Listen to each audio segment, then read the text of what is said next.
Bah oui, on se retourne pas beaucoup. Vous savez, non, bah, c'est comme ça, c'est très bien. Voici le dernier moment de Jean-Louis Trintignant. Dans la maison de Pierre Duzès, un matin de juin 2022, l'acteur au silence incandescent s'éteint, entouré des siens, à 91 ans, après des années de lutte contre un cancer de la prostate. Cette fin paisible porte pourtant l'ombre d'une faille, la blessure jamais refermée causée par la mort de sa fille Marie, drame qui a façonné son retrait, sa pudeur, son refus du vacarme médiatique.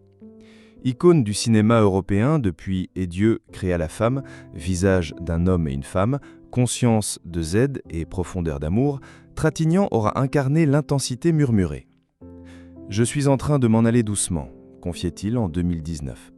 Sa disparition ressemble à sa manière de jouer, sans effet, avec mesure, simplement, laissant l'essentiel résonner longtemps après le dernier plan. L'événement frappe la France, non par le bruit, mais par ce silence habité qu'il avait élevé en art. Jean-Louis Trintignant voit le jour le 11 décembre 1930 à Piolan, petit village du Vaucluse, dans une maison où le silence se mêlait aux discussions passionnées de ses parents. Son père, Raoul, industriel et ancien pilote automobile, était une figure respectée de la région, tandis que sa mère, Claire Tourtin, cultivait un intérêt profond pour l'histoire et les arts. Enfant unique, il grandit entre la douceur des paysages provençaux et la rigueur d'une éducation marquée par le sens du devoir. Ses premiers rêves ne se tournent pas vers le cinéma, mais vers l'asphalte. Il admire les courses automobiles et rêve de suivre les traces de ses oncles, tous deux pilotes de renom. À l'adolescence, il découvre le théâtre presque par hasard, lors d'une représentation scolaire. Ce moment agit comme une révélation. Il quitte alors la tranquillité de Piolan pour Aix-en-Provence, puis Paris, où il entame des études de droit. Mais les amphithéâtres de la Sorbonne ne le retiennent pas longtemps. Fasciné par les planches, il s'inscrit au cours Simon et fréquente le Conservatoire national d'art dramatique, absorbant les leçons de diction, de présence scénique et de justesse émotionnelle. Ses premiers pas sur scène sont hésitants, mais déjà, il dégage une intensité rare. On le remarque dans de petites productions, souvent dans des rôles d'amoureux timides ou de jeune homme tourmenté. Sa voix posée, son regard à la fois doux et pénétrant, intrigue les metteurs en scène. Un soir, au théâtre Sarah Bernard, Roger Vadim le repère. C'est la rencontre décisive. En 1956, Vadim lui confie un rôle face à Brigitte Bardot dans Et Dieu créa la femme. Le tournage, tendu et scruté par la presse, propulse le jeune acteur dans la lumière. Trintignant, pourtant réservé, s'impose par sa présence discrète mais magnétique. Ce film marque le véritable basculement. Il abandonne toute idée de carrière juridique pour se consacrer entièrement à l'art dramatique. Son style, déjà, se distingue. Une économie de gestes, une intensité contenue qui capte l'attention sans éclat inutile. Les portes du cinéma s'ouvrent et avec elles une trajectoire qui ne cessera de mêler reconnaissance publique et fidélité à sa nature profonde. Les années 1960 et 1970 s'ouvrent pour Jean-Louis Trintignant comme une période d'ascension irrésistible. En 1966, Un homme et une femme de Claude Lelouch le propulse au rang d'icône romantique. Le film, couronné par la Palme d'Or et 2 Oscars, devient un phénomène mondial et le couple qu'il forme à l'écran avec Anouk Aimée incarne une élégance à la française qui séduit bien au-delà des frontières. Trintignant, avec son jeu mesuré et son phrasé précis, impose une autre idée de séducteur, moins flamboyant, moins intérieur, captivant par le non-dit. 3 ans plus tard, Z de Costa Gavras élargit encore son registre. Dans ce thriller politique percutant, il incarne un juge d'instruction obstiné, symbole d'intégrité face à la corruption. Le film obtient l'Oscar du meilleur film étranger et le prix du jury à Cannes, tandis que Trintignant reçoit le prix d'interprétation masculine. La critique salue sa capacité à exprimer la tension et la détermination sans hausser le ton par un simple regard ou un geste calculé. Au début des années 1970, il tourne Le Conformiste avec Bernardo Bertolucci, chef-d'œuvre du cinéma italien, où il prête ses traits à un fonctionnaire partagé entre ambition et lâcheté. Ce rôle confirme son aisance à explorer les zones d'ombre de l'âme humaine. Trintignant devient alors un acteur recherché des plus grands cinéastes européens, Éric Rohmer, Alain Robbe-Grillet, François Truffaut. Sa filmographie se diversifie, allant du drame intimiste au polar, de la comédie raffinée au film engagé.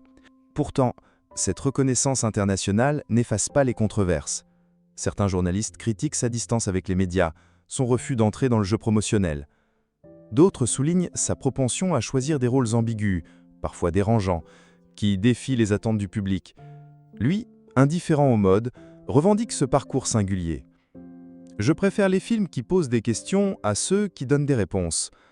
Dans cette période foisonnante, Trintignant s'impose comme un acteur rare, capable de naviguer entre les industries nationales et le cinéma d'auteur, tout en conservant une identité artistique forte. L'âge d'or de sa carrière se construit ainsi, non dans la répétition de formules gagnantes, mais dans une quête constante de sens et de vérité, à l'écran comme dans la vie.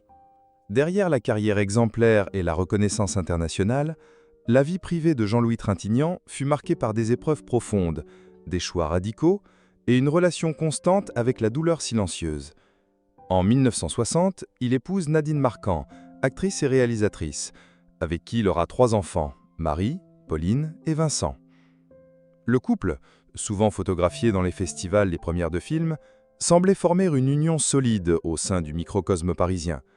Mais la réalité était plus complexe, marquée par des tensions liées aux absences prolongées de l'acteur, happé par les tournages à travers l'Europe. La première épreuve majeure survient avec la perte de leur fille Pauline, morte subitement à l'âge de 9 mois. Un drame que le couple garde longtemps sous silence, préférant l'intimité au partage médiatique. Malgré cette blessure, la famille poursuit son chemin et Marie, née en 1962, devient rapidement une actrice reconnue, héritant du talent et du regard intense de son père. Vincent, le cadet, choisira une voie plus discrète, loin des projecteurs. Les années 1980 et 1990 voient Trintignant alterner entre théâtre et cinéma, mais c'est sa relation avec Marie qui prend une place particulière dans sa vie. Ils travaillent ensemble sur plusieurs projets, partageant une complicité artistique évidente. Pourtant, cette relation fusionnelle sera brutalement brisée en août 2003. Marie meurt à Vilnius, victime de violences infligées par son compagnon, le chanteur Bertrand Cantat. Ce drame largement médiatisé bouleverse la France et plonge Trintignant dans une douleur abyssale. Ses interventions publiques à cette époque, sobres mais déchirantes, témoignent d'un homme anéanti. Il dira plus tard que cette perte l'avait tué à moitié. Après la mort de Marie, Trintignant se retire en grande partie de la vie publique. Il refuse de participer à des cérémonies officielles ou à des hommages trop médiatisés. Sa méfiance envers la presse, déjà présente, se transforme en une distance presque totale. Il choisit de vivre entre Paris et Uzès, cultivant ses vignes, lisant et retrouvant le théâtre de temps à autre, là où il pouvait contrôler l'espace et l'intensité de son exposition. Loin des projecteurs, il continue à nourrir des passions anciennes, comme la course automobile, héritée de ses oncles Pilates, mais il s'éloigne progressivement des circuits, préférant la lenteur de la vie rurale. Sur le plan politique, il affiche discrètement ses positions humanistes, participant à quelques lectures engagées, notamment contre le racisme et en faveur des droits humains. Sa vie privée reste jalousement protégée. Peu d'amitié dans le milieu, mais des liens solides avec quelques partenaires de jeu, comme Anouk Aimée ou Claude Lelouch, qui respectent son besoin de retrait. Sa discrétion devient sa signature, un artiste qui, malgré la gloire, refuse le culte de la célébrité. Le combat silencieux contre la dépression, aggravé par le deuil, s'accompagne d'une réflexion constante sur la mort. Dans plusieurs interviews, il évoque sans détour sa préparation à partir, affirmant ne pas craindre la fin. Ce détachement apparent cache mal l'usure des années, mais révèle une lucidité rare dans un milieu souvent tourné vers la jeunesse et l'illusion de l'éternité. Ainsi, la vie privée de Jean-Louis Trintignant se lit comme une succession de victoires intérieures et de blessures invisibles. Il aura su tout au long de son parcours préserver un espace où l'âme pouvait respirer, à l'abri des regards, même si cet espace était souvent habité par la solitude et le poids des absences. À partir de la seconde moitié des années 2000, Jean-Louis Trintignant réduit volontairement ses apparitions à l'écran. La fatigue morale et physique, conjuguée au poids des drames vécus, l'éloigne des plateaux. Pourtant, en 2012, il accepte l'offre de Michael Haneke pour Amour. Ce rôle d'octogénaire confronté à la maladie de sa femme vaut une performance d'une vérité bouleversante, curé d'une sobriété qui devient sa marque ultime. Après ce succès, il envisage une retraite définitive, mais reste sensible à certaines propositions. En 2019, Claude Lelouch l'invite à retrouver Anouk Aimée dans « Les plus belles années d'une vie », suite tardive d'un homme et une femme. Le film agit comme une parenthèse nostalgique, réunissant à l'écran des visages marqués par le temps, mais habités par la même intensité. Durant ces années, son état de santé se fragilise. En 2018, Il révèle publiquement souffrir d'un cancer de la prostate, diagnostiqué à un stade avancé. Fidèle à sa nature discrète, il part de la maladie sans pathos, évoquant simplement un processus naturel contre lequel il choisit de ne pas s'acharner. Il refuse certains traitements lourds, préférant préserver sa qualité de vie. Les rares apparitions publiques qui suivent le montrent affaibli, souvent en fauteuil roulant, mais toujours attentif à ses interlocuteurs et aux textes qu'il lit sur scène. Ses lectures publiques deviennent en effet un fil rouge de ces dernières années. Il choisit des poèmes de Prévert, Apollinaire ou Aragon, accompagnés par l'accordéoniste Daniel Mille. Ces moments intimes, souvent dans des petites salles ou des festivals, illustrent un besoin de partage épuré, loin des contraintes du tournage. Ses proches rapportent qu'il vivait alors entre Paris et sa maison d'Uzès, entouré de quelques amis et de sa famille. Il passait de longues heures dans son jardin, observant les saisons, s'adonnant à la lecture et au silence. Ceux qui le visitaient évoquaient un homme lucide, parfois mélancolique, mais apaisé dans l'idée que la fin approchait. Jean-Louis Trintignant s'exprime une dernière fois dans les médias en 2019, déclarant au journal Le Monde « Je suis en train de m'en aller doucement ». Une phrase simple, presque anodine, mais qui résume l'élégance discrète avec laquelle il a toujours envisagé la vie comme la mort. Ces dernières années auront été marquées par cette constance, un refus des excès, une fidélité à soi-même et un rapport au public filtré par l'exigence d'authenticité. Le 17 juin 2022, dans la lumière douce d'un matin d'été à Uzès, Jean-Louis Trintignant s'éteint à 91 ans. Sa maison, nichée au cœur du Gard, est son refuge depuis de nombreuses années, un lieu où il a choisi de vivre ses derniers instants loin des regards. Depuis plusieurs semaines, la maladie avait considérablement affaibli son corps. Entouré de sa famille proche, il reçoit les soins d'une équipe médicale à domicile, mais l'essentiel se joue dans le silence, dans cette atmosphère feutrée qu'il a toujours privilégiée. Les dernières 24 heures se déroulent sans agitation. Les volets restent mi-clos, la chaleur de juin filtre à travers les rideaux. Quelques proches viennent le voir une ultime fois, échangeant des mots rares, parfois un simple geste, comme pour respecter la pudeur qui a marqué toute son existence. Aucun communiqué anticipé, aucune présence médiatique n'est tolérée. La maison reste fermée au monde extérieur, fidèle à cette frontière qu'il avait dressée entre sa vie privée et la sphère publique. Selon le témoignage de ses proches, Jean-Louis conserve jusqu'au bout cette voix douce et posée, parfois interrompue par la fatigue. Il ne prononce pas de grands mots derniers destinés à l'histoire, mais laisse à chacun des phrases simples, empreintes de bienveillance. On raconte qu'il aurait évoqué un souvenir d'enfance à Piolan, comme un dernier retour aux origines, là où tout avait commencé. Ses enfants, Vincent et Pauline, ainsi que ses petits-enfants, sont présents ou joignent leur voix par téléphone, dans un cercle intime que rien ne vient troubler. Le décès est constaté dans la matinée. L'annonce, faite quelques heures plus tard par sa famille via un communiqué bref, confirme sa volonté, partir en paix, sans cérémonial public. Le texte, sobre, précise qu'il est mort paisiblement, entouré des siens, sans autre détail.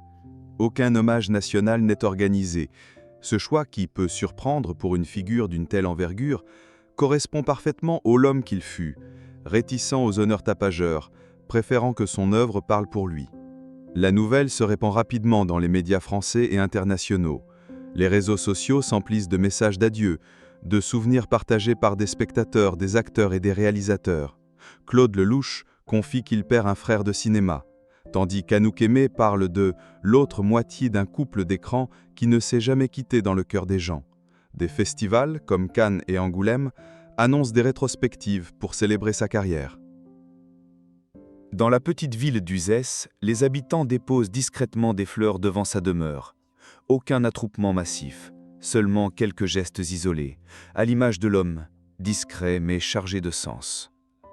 Même dans sa mort, Jean-Louis Trintignant orchestre le récit comme il a toujours vécu ses rôles, en laissant des espaces de silence où le spectateur peut projeter ses propres émotions. Ainsi se clôt l'existence d'un artiste qui aura marqué plus d'un demi-siècle de cinéma, non pas par le bruit des projecteurs, mais par la justesse d'un regard et la densité d'un silence. La disparition de Jean-Louis Trintignant laisse un vide profond dans le paysage culturel français et européen.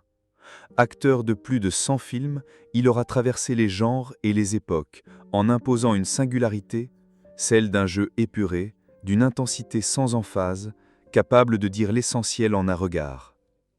Les hommages affluent, portés par des générations d'artistes qu'il a inspirés. Claude Lelouch, Costa Gavras, Michael Haneke, mais aussi de jeunes réalisateurs, saluent un modèle d'intégrité artistique. Le public, lui, se souvient de cette voix douce, presque chuchotée, qui portait les mots comme des confidences. Des rétrospectives de ces films sont organisées, notamment à la Cinémathèque française, et certaines de ses lectures poétiques sont rediffusées à la radio, comme un écho à cette part intime qu'il partageait rarement. Son héritage ne se mesure pas seulement en œuvre, mais aussi dans une attitude face à la célébrité, le refus du compromis facile, la fidélité à soi-même et la conviction que le silence, parfois, a plus de poids que les discours. En quittant la scène discrètement, il rappelle que la grandeur d'un artiste se juge autant dans la vie que dans l'art.